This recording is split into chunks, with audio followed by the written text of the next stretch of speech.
제 소개를 먼저 드리도록 하겠습니다. 저는 목회자 가정에서 태어나서 이남 1녀 중에 장녀고요. 개척교회 목사님 따로 20여 년 동안 살다가 학부, 신학, 대학원 다 하고 목사 안수 받아서 네, 저기 앉아있는 저 성도님과 결혼해서 살고 있습니다. 5월달에 아마 딸이라고 하는데 정확히는 잘 모르겠고 태어날 것입니다. 네. 오늘 우리가 함께 읽은 본문 말씀 앞에는 예수님께서 보리떡 5개와 물고기 2마리로 남자만 5,000명, 여자와 아이들까지 포함하면 약 2만 명의 사람들을 배불리 먹이고도 12강조리가 남게 하셨던 오병이어의 사건이 기록되어 있습니다. 이를 경험한 사람들은 깊은 충격에 빠졌고 예수님이 참으로 세상에 오실 그 선지자라고 고백하면서 예수님을 왕으로 삼고자 했습니다. 예수님의 인기가 절정에 올랐습니다. 이때 예수님의 행동은 특이하셨습니다. 이렇게 사람들에게 인기가 절정에 오르면 예수님은 그 인기를 누리셔야 정상적인 것 같은데 예수님은 제자들을 즉시 배 태워서 갈릴리 건너편으로 보내시고 사람들을 각자 집으로 보내셨습니다. 그리고 예수님은 산으로 올라가셔서 기도하셨습니다. 인기가 많을 때 복음을 전하면 사람들이 예수님의 말씀을 더 잘 듣고 천국 복음 전하는 데 더 효과적일 것 같은데 예수님은 그렇게 하지 않으신 것입니다.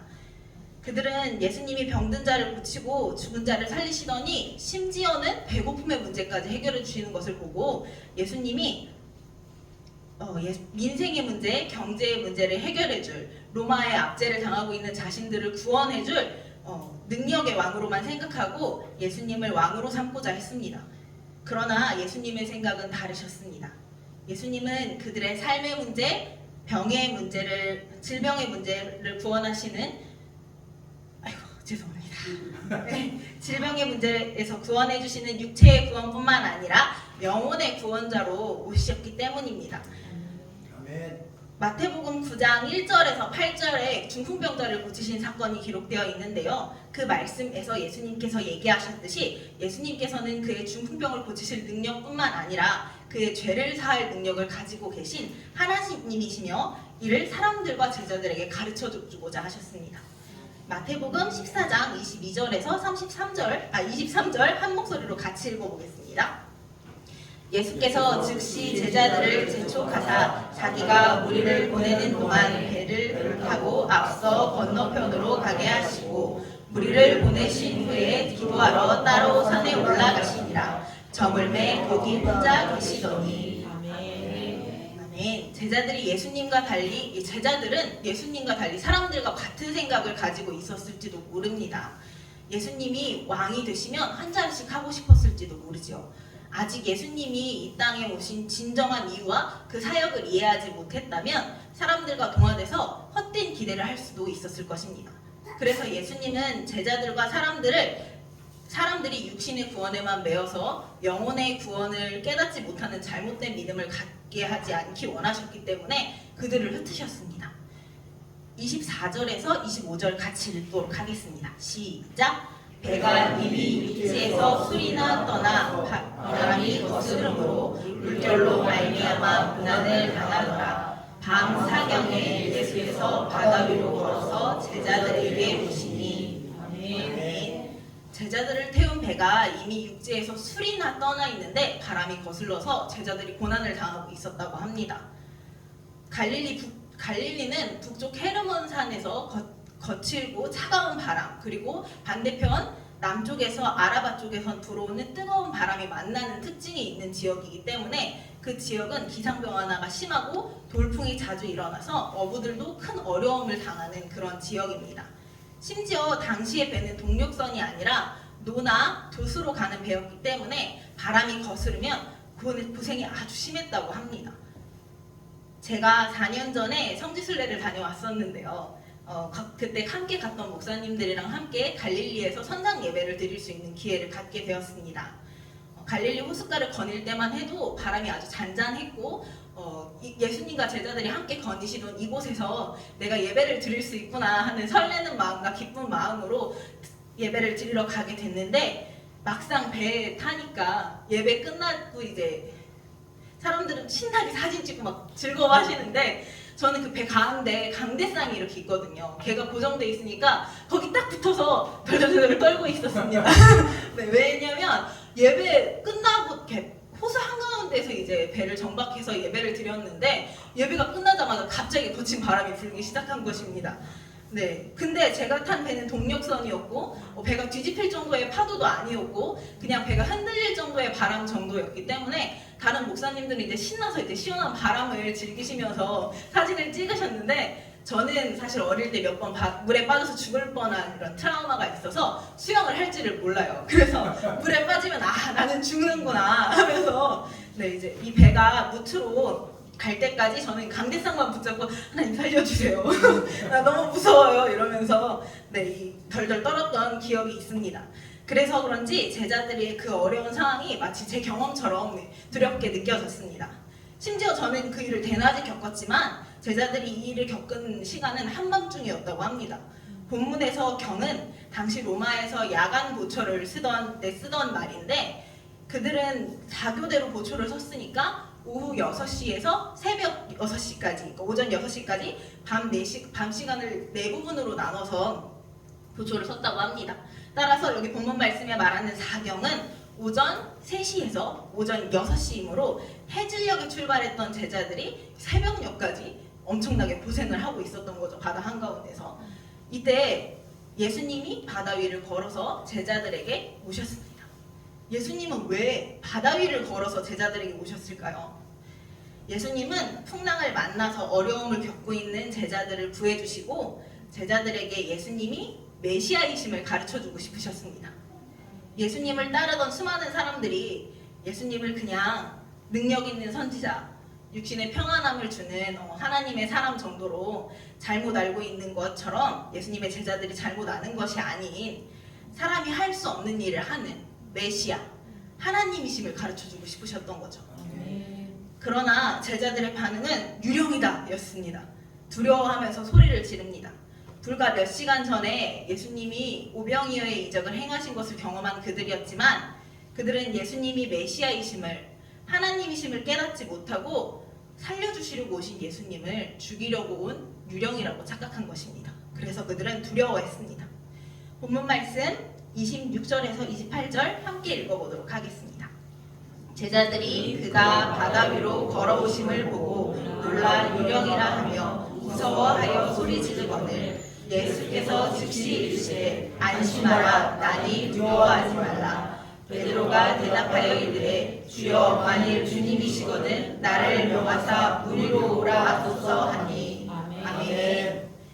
두려움에 사로잡힌 제자들에게 예수님이 안심하라 나니 두려워하지 말라라고 하십니다. 여기서 안심하라라는 원어는 다르세이테로 기쁘다, 즐겁다라는 뜻을 가진 헤데오스에서 유래해서 용기를 갖다, 담대하다, 위로하다라는 뜻을 가진 다르세이오의 2인칭 복수 현재 명령어입니다. 따라서 본문의 안심하라라는 말은 너희는 지금부터 계속하여 용기를 갖고 즐거워하라라는 의미입니다. 또 본문의 나니는 원어로 에고 에이미로 직역하면 나는 나이다 라는 뜻입니다. 이는 제자들에게 유령이 아니라 예수님이심을 명확하게 밝히시는 것뿐만 아니라 과거 구약에서 모세에게 하나님께서 나는 스스로 있는 자다 라고 하신 말씀과 같은 의미로 예수님의 신성을 나타내며 예수님이 메시아이심을 하나님이심을 이야기하는 것입니다. 이 말씀을 들은 베드로의 반응이 놀랍습니다.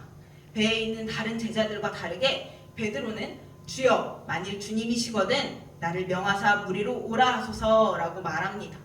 베드로의 예수님을 향한 인식이 바뀌었습니다. 베드로가 괜히 12제자 중에 수제자라고 불리는 게 아닌 거죠. 예수님께서 베드로에게 오라고 하셨고 베드로는 정말로 물 위를 걸어서 예수님께로 갑니다. 말씀을 믿고 순종하니까 놀라운 일이 일어났습니다. 그러나 30절에 자세히 보면 베드로가 바람을 보고 무서워 빠져가는지라 라고 기록되어 있습니다. 이 말은 풍랑이 불면서 파도가 치니까 물벼락 맞은 베드로가 정신이 번쩍 들어서 아니 내가 지금 뭘 하고 있는 거야? 바다 위를 걷고 있어? 라고 하면서 두려워하는 마음이 들어서 예수님을 바라보지 않고 바람과 파도를 보게 되었다는 것입니다. 이런 모습을 보면 우리는 그 가운데서 우리의 모습을 발견할 수 있습니다. 주일날 말씀 잘 듣고서 은혜 받고 그래 한 주간 내가 하나님 말씀에 순종하면서 살겠어. 하나님 자녀답게 살 거야. 내가 믿는 자로서 본을 보여야지. 예수님의 사랑을 내 삶에 나타내야지. 막 이런 각오를 하잖아요. 그런 각오를 가지고 결심하면서 삶의 자리로 나아가는데 막상 가보면 내 통장은 여전히 통장이고 저 사람 나 맨날 화나게 하고 내 몸은 왜 계속 아프고 맡겼는데 변하는 건 하나도 없고 그렇게 여러 가지 파도가 눈에 보일 때 우리는 넘어집니다. 그러나 우리는 여기서 절망할 필요가 없습니다. 베드로처럼 넘어졌다면 베드로처럼 외치면 되기 때문입니다. 30절부터 33절까지 함께 읽어보도록 하겠습니다.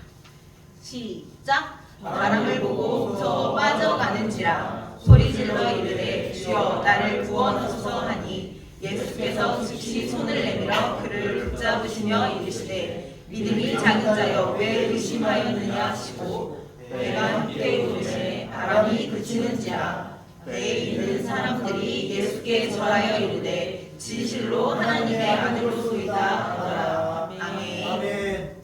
베드로는 직업이 어부였었습니다. 그러면 일반 사람들보다 수영을 엄청 잘했겠죠. 근데 베드로는 수영을 했다거나 발버둥을 쳤다거나 다른 방법을 찾았다는 것이 기록되어 있지 않습니다. 그는 그러지 않고 예수님께 외쳤습니다. 나를 구원해달라고. 그는 알고 있었던 것입니다. 자기가 아무리 수영을 잘해도 이 파도랑 싸워서 이길 수 없다는 것을. 예수님만이 자신을 구원하실 수 있는 분이라는 것을 그는 알고 있었던 것입니다. 이것이 우리가 해야 하는 겁니다. 내 힘으로는 세상과 싸워서 이길 수가 없습니다. 자기 힘으로 하려고 하지 말고 예수님께 요청하십시오. 주님께서는 구원해달라고 부르짖는 사람을 내버려두지 않으십니다. 베드로에게 베드로에게도 믿음이 작은 자여 왜 의심하느냐라고 하시면서 책망하셨지만 책망만 하고 내버려 두신 게 아니라 그리고 또 책망하고 나서 구해주신 게 아니라 즉시 그에게 가서 손을 내밀어 그를 붙잡으셨다고 말씀하고 있습니다. 예수님은 어려움에 빠져있는 우리를 결코 외면치 않으십니다. 베드로를 건지신 예수님께서 그와 함께 배에 오르시니까 바람이 그쳤습니다. 제자들을 고통스럽게 했던 바람이 그치고 파도가 잔잔해진 것입니다. 예수님은 말로만 안심하라고 하신 게 아니었습니다. 정말로 제자들에게 평안을, 즐거움을 허락하셨습니다. 예수님과 함께 있으면 파도가 잔잔해집니다. 우리의 삶의 고난이, 역경이 예수님과 함께 있으면 평안함이 되고 안심이 되고 즐거움이 되는 것입니다. 우리의 구원자로 오신 예수님은 우리의 영혼뿐만 아니라 정말로 우리의 삶도 구원하시기 원하시는 하나님이십니다. 어려움에 빠져있는 제자들을 구원하신 것처럼 우리가 어려움에 빠져있을 때 예수님은 결코 우리를 혼자 두지 않으십니다. 혹시 우리 성도 여러분들이 지치고 넘어지고 세상의 풍랑과 싸우고 계십니까? 예수님을 바라보시기 바랍니다. 예수님과 함께 내 삶의 배에 오르세요. 예수님이 우리를 건져주시고 세상의 파도를 잔잔케 하실 것입니다. 기도하겠습니다.